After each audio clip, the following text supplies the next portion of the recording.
여러분 안녕하세요. 롱장입니다. 드디어 오늘이네요. 오늘 저녁에 뵙겠습니다. 왠지 좀 설레고요. 좀 신납니다. 이유는 정확히 모르겠는데 여러분 뵈러 가기 전에 좀 중요한 촬영이 있거든요. 촬영 잘 끝내고 정갈한 마음가짐으로 찾아뵙도록 하겠습니다. 조심히 오시고요. 네이버 뉴스 제일 상단에 이런 기사가 떴습니다. 제목부터가 요즘 트렌드랑 좀 맞지 않는데요. 요새는 좀 약간 악재성 기사가 참 많은 편인데 눌러보시면요. 좀 낯이 익은 분이 매물 사라지고 가격 폭등, 전세에 대한 예고란 기사가 떴습니다. 전세에 대해서 제가 할 얘기가 참 많은데요. 전세 얘기도 해보고요. 현재 시장에 대해서 다시 한번 좀 정리를 하고자 합니다. 왜 그러냐? 제가 이런 얘기 참 오랜만에 합니다만, 이 댓글들을 보면 좀 가관입니다. 그러니까 이런 내용들 많이 쓰시더라고요. 저러다가 제 곧, 말 바꾸겠다는 얘기를 하시는데, 이거는 뭐 최대한 요새 많은 분들이 힘드니까 사실은 그런 댓글 다는 여러분들을 위해서 배려하는 게 아니에요. 솔직히 말씀을 드릴게요. 제가 배려하는 거는 지금 시장에서 마음고생 하시고 있는 분들이에요. 여러분들은 그분들이 어떤 마음으로 도전을 했고 지금 뭘 배우고 있고 어떤 힘듦을 겪고 있는지 모르잖아요. 남의 생각이나 어떤 상황에 대해서 고려를 안 하시잖아요. 그러니까 마음대로 댓글을 쓰시는 건데 죄송하게 역사적으로 그런 분들이 성공하는 시대는 오지 않아요. 예, 이미 이건 다 결과가 나와 있는 거고요. 왜냐면 그런 마음을 가지고 있는 분에게 저처럼 사업하는 사람들은 기회를 주지 않아요. 앞으로도 줄 마음이 없고요. 그래서 상관없습니다. 그거는. 근데 그건 알아주세요. 제가 배려하고 싶은 분들은 저랑 같이 도전하셨고 지금 힘든 시간을 겪고 있는 분들에게 함부로 설레는 마음을 주거나 아니면 뭔가 희망 고문을 하거나 이게 전 싫을 뿐이에요. 그런데 요거 약간 안 되겠습니다. 제가 현재 시장과 앞으로 시장에 대한 의견을 다시 한번 정리를 해야겠다는 생각이 들어서 오늘 같이 한번 딱 묶어가지고 진행을 좀 해보겠습니다. 같이 보시죠. 시청하시기 전에 구독하기, 좋아요, 멤버십 부탁드리고요. 멤버십은 매주 토요일 라이브를 진행하고 있습니다. 그리고 제 강의 정보는 아래 링크에서 확인이 가능하세요. 매물 사라지고 가격 폭등 전세대란 예고인데요. 지금 요것도 내려보시면은 전 내려보고 싶지 않은데 여러분이 네이버 부동산 들어가서 한번 찾아보세요. 이 댓글들을 한번 보세요. 어떤 댓글들이 달려 있는지 정말 놀라운데요. 포인트를 놓치고 있습니다. 제가 포인트가 뭔지 다시 한번 정리해드리겠습니다. 사람들이 지금 포인트가 뭐냐면은 웃기지 마라, 거짓말하지 마라, 이거 다시 내려간다 이런 건데 저랑 하고 싶은 얘기는 이게 맞냐 틀리냐 앞으로 어떻게 되냐잖아요. 일단 그게 아니에요. 그렇게 하면 안 됩니다. 일단 첫 번째로 해야 되는 거는 여러분이 알고 있는 사람들 중에서 전세 지금 이렇게 될 거 미리 맞춘 사람이 있어요. 있긴 있겠죠, 어딘가에. 근데 왜 얘기들 안 해요? 하락을 주장하셨던 분들 전세가 하락이랑 매매가 하락 신문기사 찾아보면은 작년에 전문가 70% 이상 심한 데는 90% 이상이 올해 매매가랑 전세가 동반 하락 예상했어요. 전세가 반등 얘기한 사람 거의 없습니다. 이 얘기는 왜 안 해요? 전세는요, 투기의 대상이 아니에요. 여러분, 요새 기분 좋고 돈이 많은데 전세 한 3개 계약할까? 야, 전세 4개 계약 쳐. 이런 사람이 있어요. 그거 정신병자죠. 말이 안 됩니다. 전세는 내가 필요한 것만 계약을 하게 돼 있습니다. 매매는 여러분 말씀이 맞아요. 약간 투기성도 있고, 미리 사놓는 것도 있고, 내려갈 때는 사기 싫고, 왔다 갔다 하는데, 전세는 그게 아니란 말이에요. 전세는 말 그대로 주택시장의 수급을 그나마 가장 투명하게 얘기해주는 시장인데, 전세가가 뒤집어지는 걸 미리 얘기하지 못했다면은 주택시장의 수급을 본 게 아니라 거시경제를 봤을 가능성이 높아요. 왜? 금리를 봤을 테니까요. 나머지 다른 지수들을 봤을 테니까요. 근데 전 수급을 봤잖아요. 댓글 달아주시면 너무 감사하겠는데 3분기에 전세가 시장이 변할 거라 실제로 반등이 언제 시작됐냐면요. 올해 상반기에 이미 시작이 됐는데 안 보인 것 뿐이에요. 전세 시장이 지금 3중 가격이기 때문에 데이터가 좀 되게 혼란스럽고요. 실거래가 통계 집계가 매매는 한 달이잖아요. 전세는 한 두세 달 걸려요. 좀 복잡합니다. 좀 지저분한데 이거를 알았어야죠. 저는 1년 전부터 말씀을 드렸습니다. 찍어 맞춘 것도 아니고 3분기부터 언론이랑 데이터가 나올 거라고 말씀을 드렸고요. 실제 반등은 올해 상반기 때 시작됐다고 말씀을 드렸습니다. 하지만 많은 분들이 제가 이 얘기한 거에 대해서 관심이 없으세요. 왜 그런지 아세요?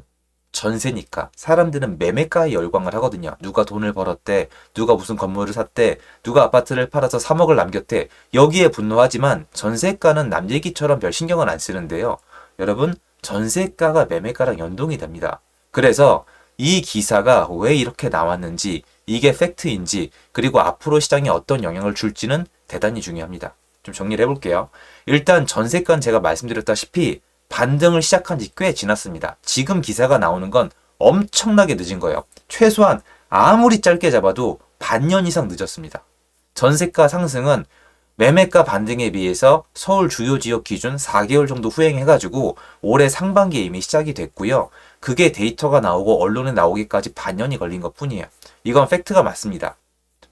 그 전세가 상승이 이상했던 게 아니면 이런 거 말고요. 전세가 잠깐 그 어떤 이주 수요 때문에 반짝한 거 말고요. 이런 거. 대세가 전세가 상승으로 갔을 때 잠깐에 끝난 적이 없어요. 짧아도 2년, 길면 6년까지 갑니다. 왜? 수급이니까. 전세가가 상승하고 있는데 역사적으로 전세가를 잡는 방법은요. 딱 세 가지밖에 없습니다. 이 얘기도 아무도 안 하죠. 이거 얼마나 좋은 정보인데요. 세 가지가 뭐냐? 첫 번째, 신규 공급, 새 아파트를 때려 넣는 거예요. 그럼 끝납니다. 역사적으로 다 얘기해주고 있습니다. 두 번째는 뭐냐? 전세를 놓을 다주택자를 대놓고 양성하는 거예요. 근데 이거는 못합니다. 정부에서. 박근혜 정권 때도 어쩔 수 없이 한 거예요. 세 번째가 뭐냐? 여러분이 봤던 겁니다. 경제가 아작이 나면 돼요. 경제의 난이 터지면 이게 다 무너집니다. 여기 안에는 경제의 난과 대출의 힘듦 이런 게 섞여 있습니다. 이 세 가지 방법을 쓰면 되는데 아직은 초기 단계고 총선 전이니까 신경을 안 쓰겠지만 이게 문제가 본격화되면은 이제 뭔가 다뤄지는 겁니다. 자, 그러면 기존에 전세가가 반등한 다음에 정부는 언제 나섰을까요? 이게 되게 중요하지 않습니까? 예전에는 전세가 상승한 다음에 거의 정부가 몇 년을 버텼습니다. 한 2년은 버텼다가 뭔가 하기 시작을 하거든요. 근데 이번에는 다를 거라는 게 제 생각인데 임대차 3법 때문입니다. 자, 전세가가 왜 상승하고 있냐? 이건 지난 영상에서 말씀을 드렸는데요. 직접 다녀보세요. 다녀보시면 제 얘기가 맞다는 얘기가 나올 수밖에 없습니다. 그냥 두 개밖에 없습니다. 첫 번째, 전세를 공급하는 사람이 줄었어요. 두 번째, 전세 수요가 늘었어요. 이것 때문에 제가 월세 시장에 키가 있다고 봤던 거고 이게 맞았습니다. 그런데 전세 공급자가 줄었어도 여전히 많은 곳이 있습니다. 그런 곳들은 전세가 아직 상승 안 해요. 거기 아직 전세 잘 안 나가요. 댓글 달아주세요. 여러분 아파트 전세가 지금 어때요? 약간 회복세지 막 올라요?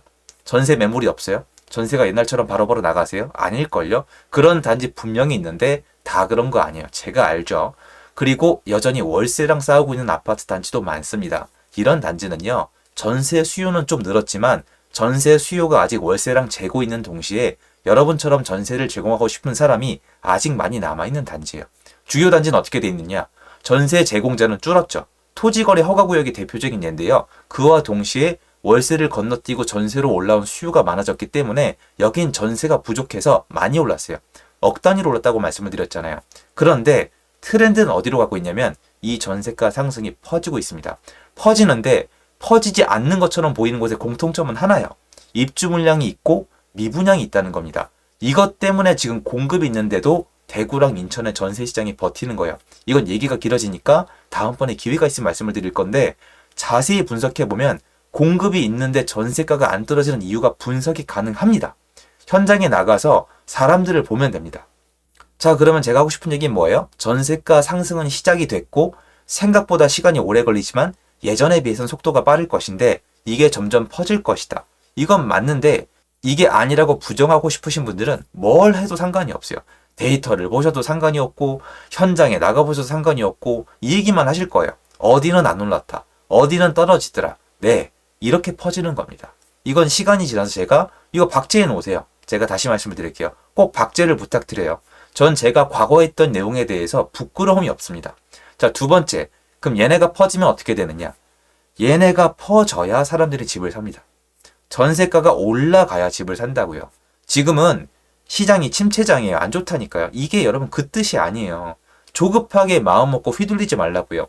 이렇게 안 좋은 시기에 물려있던 분들이 보상 심리에 누군가 시장이 살아난다고 선동하면요. 사기당하기 제일 좋은 시장이에요. 보상 심리, 복구해드립니다. 이거 많이 노리거든요.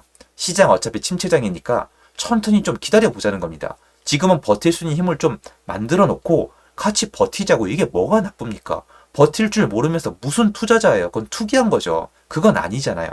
그런데 이대로 쭉 가게 되면은 사람들이 침체장에서 집을 잘 안 사요. 맞죠? 침체장에서 집을 사는 사람들은 정해져 있습니다. 근데 항상 소수예요. 그러면 사람들이 안 사면 어떻게 한다 그랬죠? 월세나 전세로 간다 그랬잖아요. 그러면 이 사람들이 언제야 비로소 집을 사겠어요? 월세로도 못 가고 전세도 불안하면 사는 겁니다. 그러면 결정적으로 이 사람들이 전세에서 매매로 넘어오는 건요. 많은 분들이 이걸 실전에서 안 해보셔서 모르나 본데요. 전세가가 오를 때가 아니에요. 진짜입니다. 현장 나가보세요. 매도해보세요. 전세가가 올라서 매매를 하시는 게 아니고요. 전세 물건이 부족해야 돼요. 전세 물건이 부족하면 매매로 넘어오시는 단지가 더 많습니다. 같은 맥락이긴 한데 달라요. 전세가가 올랐다는 이유만으로 넘어오진 않아요. 전세가랑 매매가랑 차이도 있을 거고 대출 시스템이 다르기 때문에 무조건 이어지진 않는데 제 경험상 요 단지의 전세가 씨가 말라버리잖아요. 그러면 기본적인 수요가 있기 때문에 매매로 넘어옵니다. 그러면 지금 일단 지켜보세요. 전세 매물이 부족한 지역이 그런 지금 단지가 매매까지 오르고 있는지 안 오르고 있는지 저 확인하고 왔을 거 아니에요. 오르고 있습니다. 그래서 올라가는 거예요. 그래서 계단 밟기 식으로 이미 비싼데 또 비싸게 사는 건데 다른 지역에 매매 물건도 남아있고 전세 물건도 남아있는데 기존 호가를 올리면 사겠습니까? 그러니까 지루하게 안 올라가는 거예요. 지금 현장 다니시고 투자하시는 분들은 지금 제 얘기 듣고 야 저놈 저거 진짜 참 빨빨거리고 다니는구나 얘기가 나와야 좀 맞다고 생각을 하거든요. 댓글 달아주시면 더욱더 감사하고요. 그래서 이런 마음으로 시장에 응하고 있고요. 시장에 대한 의견을 바꾼다? 다시 내려간다? 아니요. 전혀 그렇게 생각하고 있지 않고요. 다만 여러분들의 좀 마음고생을 이게 시간이거든요. 사람 이렇게 눌러 죽이는 게, 이렇게 말려 죽이는 게 되게 힘든 건데, 그거를 어떻게든 좀 공유하고 좀 줄이고 싶은데, 참 이게 유튜브의 특성상 어렵습니다. 오른다고 꼭 얘기해야 되거나, 내린다고 꼭 얘기해야 되거나, 내가 좋아하는 사람이 꼭 맞다고 우겨야 되거나 이런데요. 여러분 결국 시장에 나중에 돈 버는 사람이 왕입니다. 돈 버는 사람이 될 수 있는 방향으로 저를 이용하시고, 다른 걸 이용하시고, 모든 걸 이용하셔서 여러분 돈 버시는 시간이 됐으면 좋겠습니다. 같이 해주셔서 너무 감사드리고요. 좋은 하루 되시고요. 인사드리겠습니다.